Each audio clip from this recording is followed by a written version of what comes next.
जब किसी को पद मिलता है तो पदाभिमान से रहित होना ये केवल भगवत कृपा का ही स्वरूप है। अन्यथा कोई भी पद हो वो पद अभिमान प्रकट कर देता है। को नरयस जन्मा जग माही, प्रभुता पाही जाहि मद नाही। कौन ऐसा इस संसार में जन्म लिया जिसको पद मिला हो और अभिमान न हो? वो हम अमुक एक गर्व बना रहता है। विदुर जी ने पूछा, इतने उच्च पद में विराजमान प्रजापति पद, ये ब्रह्मा जी के समान सम्माननीय पद होता है। प्रजापति सबसे बड़े ब्रह्मा जी हैं, तो दक्ष को प्रजापति पद मिला। इतने बड़े ज्ञानी, इतने बड़े प्रजा के रक्षक, इन्होंने भगवान शिव से द्रोह क्यों कर लिया? विदुर जी ने प्रश्न किया। जिन्होंने अपनी परम सुंदरी, परम ज्ञानमयी, जिनका नाम सती जी था, उनका ब्याह भगवान शंकर से किया। फिर भगवान शंकर से हमने सुना कि उन्होंने द्रोह किया, तो कस्तम चराचर गुरुम निर्वैरम शांत विग्रहम। क्या करें, पुरानी दोस्ती है वो, इसीलिए मनाना पड़ा था। जब यहां तो मनाना पड़ा था कि आप कृपा करके अपने इस लीला को जब इधर भेजा है, तो नहीं तो चित्त जब आसक्त हो जाता है उसको हटाना बड़ा कठिन होता है। ये भगवान शिव ने ही कृपा करके श्री जी के चरणों में दिया। नहीं, असंभव था कि चित्त हट जाए, क्योंकि अनन्य, जिसे अनन्यता कहते हैं, ऐसी कट्टर अनन्यता देवाधिदेव भगवान महादेव जी में उन्हीं की कृपा से थे। अब जैसे उनकी चर्चा होती हो, कैसे इसीलिए जैसे गाड़ी रफ्तार से चल रही हो, एकदम अचानक मोड़ आ जाए तो संभालना मुश्किल पड़ता है। ऐसी अपनी जो सहज चर्चा चल रही उसमें जैसे अचानक ही मोड़ आया कि शिव चरित्र तो चराचर गुरुम निर्वैरम शांत विग्रहम।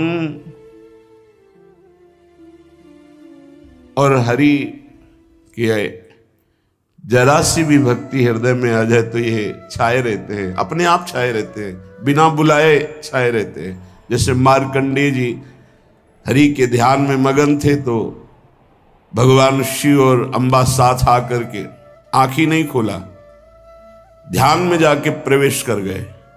वहां हरि का ध्यान, अंतर ध्यान, और देखा देवादिदेव महादेव, आंख खोला, सामने देखा। तो कहा, प्रभु हमने तो आपका चिंतन भी नहीं किया। तो बोले, हमारे प्राण प्यारे हरि की जो आराधना करता है, मैं बिना बुलाए आ जाता हूं, उसको बिना बुलाए कृतार्थ कर देता हूं। कष्टम, ऐसे करुणा में, कर्पूर गौरम करुणावतारम, बड़े करुणा में। यद्यपि महान रुद्र हैं, आवेश में आ जाए तो त्रिभुवन को भस्म करने में सेकंड न लगे, तीसरा नेत्र खुले साथ भस्म हो जाए, खुलते ही भस्म हो जाए। यद्यपि इतने रुद्र हैं और बड़ा ही सरल स्वरूप है।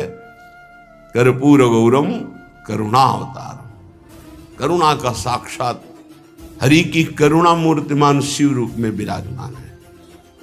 कस्तम चराचरम गुरुम,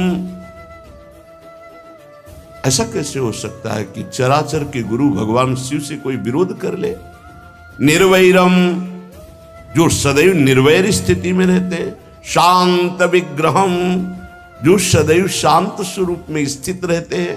आत्मा रामम, जो बोध संपन्न है, जिनको किंचन मात्र भ्रम नहीं, वो द्वेष कैसे?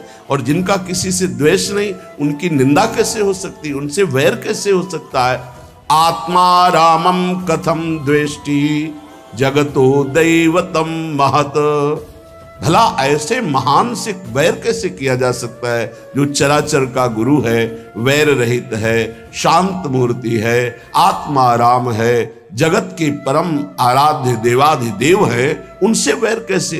फिर दक्ष ने तो अपनी पुत्री ब्याही थी, वो तो उनके वैसे ही परम पूज्य हैं। मैं सुनना चाहता हूं कि ऐसा क्या हुआ कि परम पावन भगवान शिव से दक्ष ने द्रोह कर लिया और अंत में सुना कि भगवती सती जी ने अपने शरीर का यज्ञाग्नि में बलि दे देना, संपूर्ण यज्ञ का विनाश हो जाना। ऐसा क्या हुआ? मैत्रेय जी बहुत बड़े महापुरुष हैं, त्रिकालज्ञ महापुरुष हैं।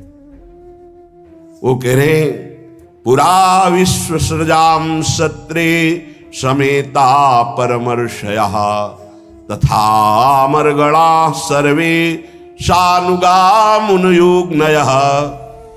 विदुर जी, एक बार का एक प्रसंग है कि जब दक्ष जी को पद मिला, प्रजापति पद,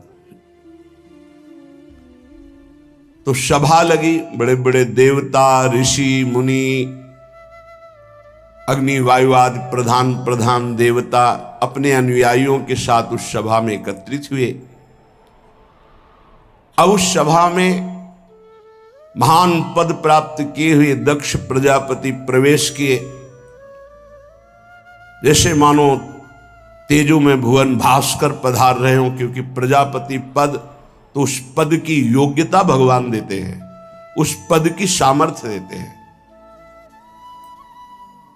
उस विशाल सभा भवन का अंधकार दूर करते हुए भुवन भास्कर की तरह तेज से प्रकाशित दक्ष प्रजापति पधारे।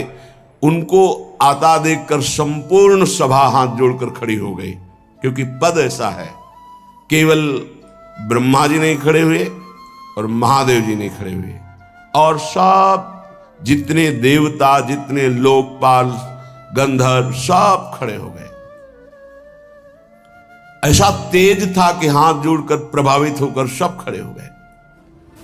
समस्त सभासदों से भली भांति सम्मान प्राप्त हुआ, स्तवन बंदन। महान तेजस्वी दक्ष ने दृष्टि डाली, ये दोनों ही खड़े हुए, भगवान ब्रह्मा जी और देवाधिदेव महादेव। ब्रह्मा जी को तो प्रणाम किया, क्योंकि प्रधान प्रजापति वही है, तो पद से भी और सृष्टि के रचयिता भी हैं, इसलिए उनको सबसे बड़े पूर्वज कहा गया है। प्रपितामह, सबसे बड़े प्रपितामह ब्रह्मा जी हैं। ब्रह्मा जी को प्रणाम किया, आसन ग्रहण किया दक्ष ने। महादेव जी शांत बैठे थे, न प्रणाम, न नमस्कार, न हाथ जोड़ना, कोई चेष्टा नहीं। दृष्टि गई महादेव जी के ऊपर तो देखा कि किसी भी तरह का कोई आदर, सत्कार, नमस्कार, प्रणाम कुछ नहीं। जिससे ब्रह्मबोध हो जाता है वो बाहरी व्यवहार नहीं करता, ये तो साक्षात ब्रह्म है। एक बार पूज्यपाद श्री उड़िया बाबा जी महाराज प्रभुदत्त ब्रह्मचारी जी ने उत्सव किया था, उसमें हरि बाबा, उड़िया बाबा पधारे हैं। साक्षात मूर्तिमान शिव और हरि माने जाते थे। शिव भगवान का स्वरूप उड़िया बाबा, हरि भगवान का स्वरूप हरि बाबा। उड़िया बाबा जी आश्रम में बैठे हुए थे तो स्वामी एक रसानंद जी महाराज, जिनके 60 शिष्य ब्रह्मबोध प्राप्त थे, बड़ी महिमा थी, 80 वर्ष की अवस्था होगी, जो सुना उड़िया बाबा आए हैं तो समीप आए, तो ना आसन से खड़े हुए, ना हाथ जोड़ा, ना प्रणाम, ना कुछ नहीं, कोई मुद्रा नहीं, किसी भी तरह का कोई व्यवहार नहीं। वो आए, बैठ गए, थोड़ी देर बैठे रहे, अपने शिष्यों के साथ चले गए। ऐसे बाबा प्रभुदत्त ब्रह्मचारी जी आए, बोले समाज को अच्छा नहीं लगा बाबा। क्या? बाबा ने कहा क्या? बोले एक रसानंद जी आए थे, आपने प्रणाम नहीं किया, आप खड़े नहीं हुए, आपने हाथ नहीं जोड़ा, बहुत बड़े महापुरुष हैं, उनका तो ये किसी को भी यहाँ अच्छा नहीं लगा। आप हमारे कान में आके कह देते इनको प्रणाम करो, तो प्रणाम कर देते। अच्छा नहीं लगा। अब क्या करना चाहिए? बोले बाबा आपको चलना चाहिए, प्रणाम करके उनके नीचे बैठना चाहिए। बाबा गए, प्रणाम किया तो उनका, अरे अरे स्वामी जी आप है, तो नीचे बैठ गए जहां उनकी पादुका थी। अरे स्वामी, जो स्वरूप स्थित महापुरुष है, जब द्वैत की कहीं किंचन मात्र भावना ही नहीं रह गई तो किसको प्रणाम, किसको नमस्कार? ये बहुत उच्च कोटि की अवस्था। और फिर उस अवस्था को प्रदान करने वाले भगवान शिव, वंदे बोधमयम नित्यम गुरुम शंकर रूपिणम, क्रोधाग्नि से जलने लगे दक्ष और कहने लगे, देवताओं, वायु अग्नि आदि बड़े बड़े लोकपालों, ब्रह्म ऋषियों, मेरी बात सुनो। मैं किसी नासमझी या द्वेष से नहीं कह रहा हूं, बल्कि शास्त्र सम्मत बात कह रहा हूं। मैं दक्ष प्रजापति हूं। ये कह रहे हैं, मैं शास्त्र सम्मत बात कर रहा हूं, मैं दक्ष प्रजापति हूं। और ये महादेव हमारा सम्मान नहीं किया। भाषा बदल गई। जब सती जी को अर्पित किया था तो चरण धो के पिया था और कहा था, प्रभु मैं आपके इस लायक नहीं, मैं आपको कन्यादान कर सकूं।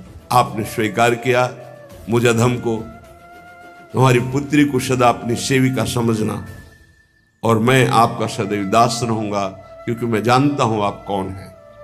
ये दक्ष प्रजापति बनने के पहले की भाषा थी। और जब प्रजापति बने तो शब्द उनका निकला, सूर्यताम ब्रह्मर्षयो मे सहदेवा सहग्नया साधूनाम ब्रूतो वृत्तम नाज्ञानान च मत्सरात। मैं कोई मत्सरता से या ज्ञान से नहीं बोल रहा हूं। अयम तु लोकपालानाम यशोग्नो निरपत प्रहा सद्भिरा चरिता पंथा येन स्तीपदेन दूषिता। महादेव समस्त लोकपालों की कीर्ति को धूल में मिला रहा है।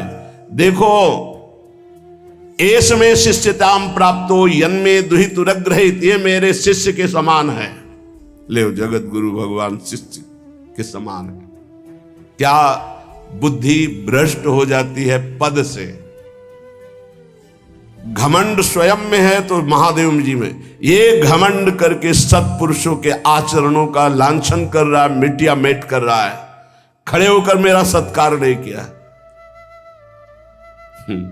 मैंने अपनी परम सुंदरी पुत्री सती इसे प्रदान की।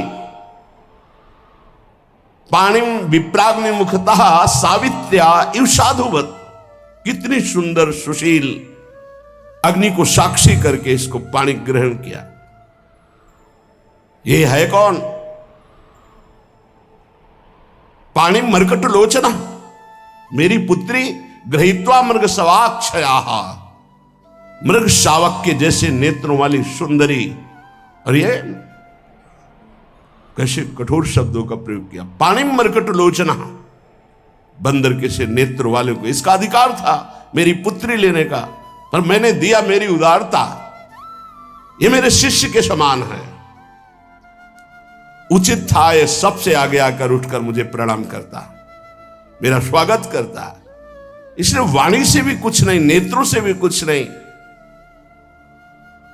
बड़ी गलती हो गई। जैसे अनाधिकारी को वेद, ऐसे इसको मैंने अपनी पुत्री प्रदान कर दी। ये भावी ही समझो नहीं, बिल्कुल अधिकारी नहीं मेरी पुत्री के योग्य। सत्कर्म का लोप कर दिया। बड़ा घमंड में बड़ा दोष उत्पन्न हो जाता है। अहंकार इसीलिए सर्वनाश की जड़ कही गई है। ये अभिमान करके बैठा रहा, धर्म की मर्यादा को तोड़ रहा है। प्रेतों का निवासी, इस स्मशान में विचरण करने वाला, भूतों का मित्र, पागल। अब अभिमान आ गया है तो बोलते चले जा रहे। बाल बिखेरे दिगंबर भटकता रहता है, कभी हंसता है कभी रोता है। सारे शरीर पर चिता की भस्म लगाए रहता है। चिता भस्म कृतस्नादः प्रेतक स्नस्ति भूषण, अस्थि के भूषण धारण करता है, चिता की राख लगाता है। चिता भस्मालेपो गरल मसनम दिक्पट धरो जटाधारी कंठे भुजगपतिहारी पशुपति कपाली भूतेशो। ये सारे शरीर में हड्डियों के गहने पहनता है। नाम भर का शिव, वैसे तो पूरा अशिव, अमंगल, मतवाला, तमोगुणी। मैंने केवल ब्रह्मा जी के बहकावे में आकर अपनी पुत्री दे दी इस आचारहीन को, ऐसे स्वभाव वाले को, जो कदापि नहीं देनी चाहिए थी। महादेव जी को ऐसे बुरा भला जब कहने लगे तो सब ब्रह्म ऋषि खड़े हुए। क्या बोल रहे, तुम्हारी बुद्धि भ्रष्ट है? देवाधिदेव महादेव जी को क्या बोल रहे हो? दक्ष का क्रोध का पारा और भी चढ़ गया, हाथ में जल लिया और कहा, ये देवताओं में महादेव सबसे बड़ा माना जाता है, पर इसने आज मेरा अपमान किया है, इसलिए आज मैं शाप देता हूं।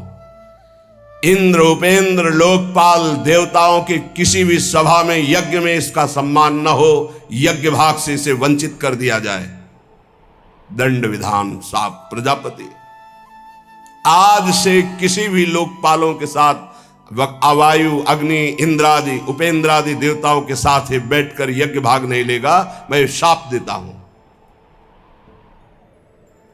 उपस्थित बड़े बड़े ब्रह्म ऋषियों ने कोलाहल किया, अरे तुम्हारी बुद्धि नष्ट हो गई, ऐसा कैसे बोल दिया आपने? महादेव जी को कोई मतलब नहीं, कोई मतलब नहीं, शांत। ये है ब्रह्म स्थिति, शांत बैठे हैं। महादेव जी को जो शाप दे दिया, अत्यंत क्रोध में भर करके फिर सभा में बैठने की ताकत नहीं रह गई। क्यों? शक्तिहीन हो गए। ऐसे प्रभु को जो शाप दिया तो शक्तिहीन हो गए, वहां से कांपते हुए वापस हुए। नंदिकेश्वर वहीं बैठे हुए थे, नंदीश्वर जी तत्काल खड़े हुए, जो वापस होने लगा तो बोले, दक्ष रुको, तुम प्रजापति पद पे विराजमान होकर के और हमारे परम गुरु, हमारे इष्ट आराध्य देव भगवान शिव को ऐसा शाप दिया, और तुम्हारे कुछ अनुयायी मुस्कुरा रहे थे जब तुम शाप दे रहे थे, मैं देख रहा था, तुम्हारा अनुमोदन कर रहे थे। तुमने बड़ा भयंकर शाप दिया, विचार नहीं किया? क्या तुम समझते हो कि भगवान शंकर तुम्हें दंड देने में असमर्थ हैं?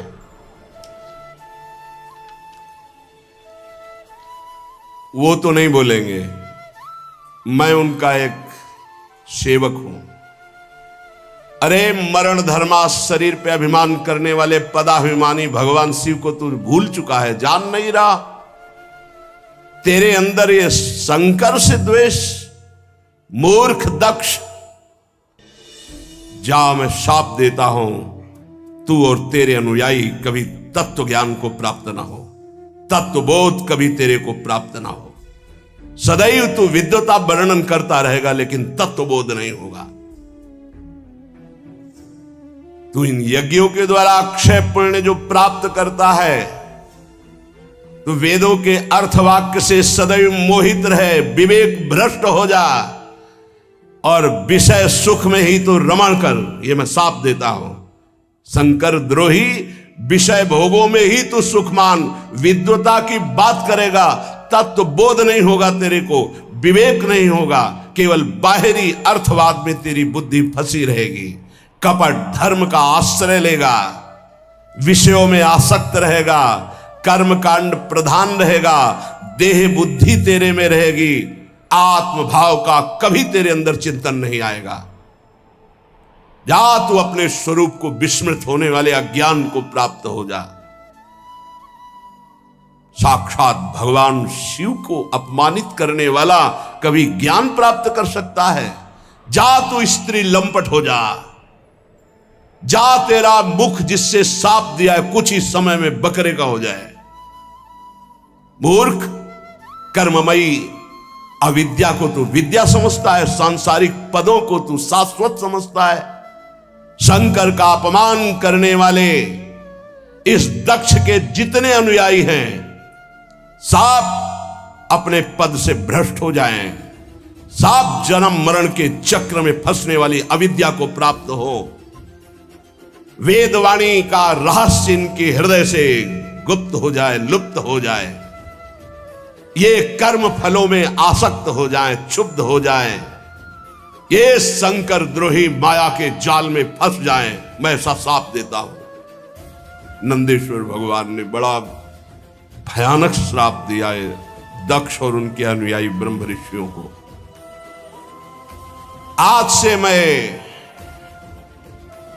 ये दक्ष के अनुयायी ब्राह्मणों को शाप देता हूं कि इनका आहार विहार का संयम टूट जाए, ये भक्षा भक्ष का विचार छोड़ करके केवल रसेंद्री के लिए ये लालायित रहे, इनकी ब्रह्म विद्या नष्ट हो जाए, इनका तप क्षीण हो जाए, इनका व्रत का फल इनको ना मिले, ये केवल शरीर और धन और स्त्री इन्हीं के गुलाम बन करके भिक्षुक की तरह जीवन व्यतीत करें विषयों का भोग करने के लिए।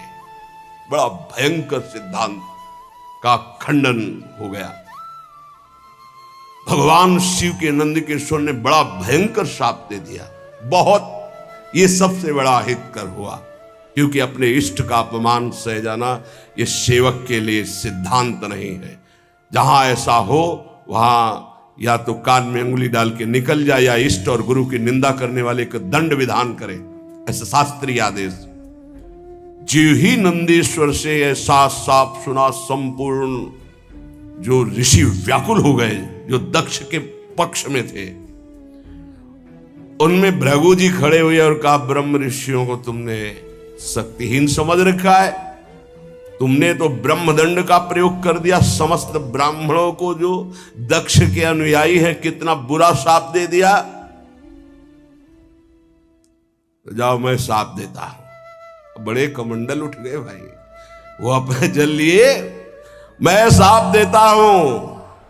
शास्त्र के विरुद्ध भेष धारण करने वाले और पाखंड का सेवन करने वाले जो शिव अनुयायी हैं वो हो जाए, ऐसा शाप दे दिया। बड़ा विचित्र। भवव्रत धरा ये च तान समनुव्रता पाखंडिनस्ते भवन्ति सत्शास्त्र परिपंथिनः।